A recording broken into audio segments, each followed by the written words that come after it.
गांधी के अभिभाषण पर धन्यवाद प्रस्ताव का जवाब देते हुए प्रधानमंत्री नरेंद्र मोदी ने सोमवार को लोकसभा में कांग्रेस पर कई करारे प्रहार किए। इसके बाद से कांग्रेस नेता तिलमिलाए हुए हैं। प्रधानमंत्री मोदी के भाषण के बाद से कांग्रेस के नेताओं के लगातार बयान आ रहे हैं। मल्लिकार्जुन खड़गे से लेकर राहुल गांधी और कांग्रेस के सांसदों में प्रधानमंत्री के भाषण के बाद से हड़कंप मच गया। खुद राहुल गांधी ने प्रधानमंत्री के भाषण को न सिर्फ सुना बल्कि उस पर प्रतिक्रिया भी दी।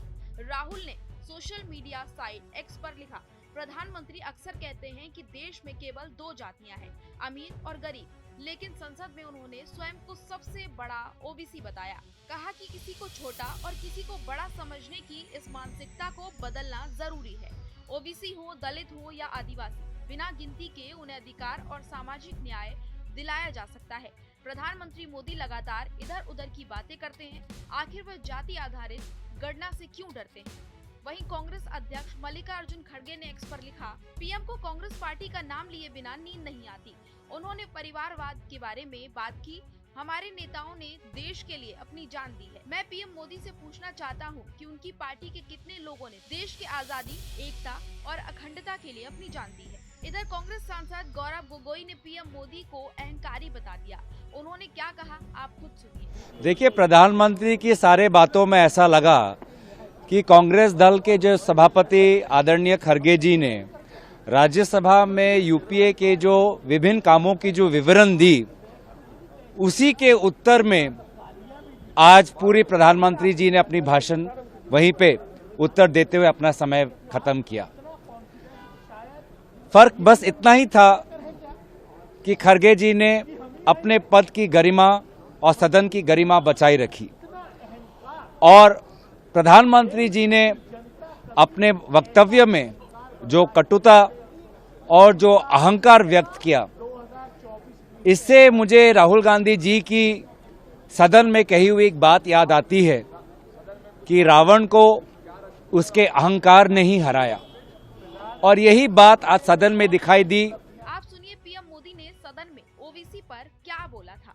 ओबीसी समुदाय के साथ भी कोई न्याय नहीं किया, अन्याय किया। इन लोगों ने ओबीसी नेताओं का अपमान करने में कोई कोर कसर नहीं छोड़ी है।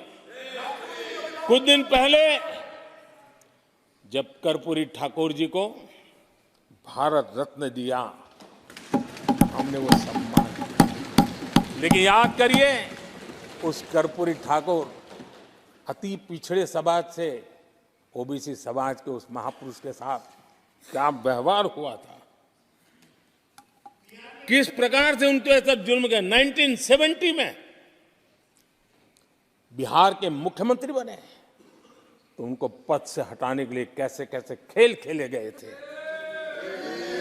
उनकी सरकार अस्थिर करने के लिए क्या कुछ नहीं किया गया था। आदरणीय अध्यक्ष जी, कांग्रेस को अति पिछड़ा व्यक्ति बर्दाश्त नहीं हुआ था। 1987 में जब कांग्रेस के पास पूरे देश में उनका झंडा फहरता था, सत्ता ही सत्ता थी, तब उन्होंने कर्पूरी ठाकुर को प्रतिपक्ष के नेता के रूप में स्वीकार करने से मना कर दिया। और कारण क्या दिया? वो संविधान का सम्मान नहीं कर सकते।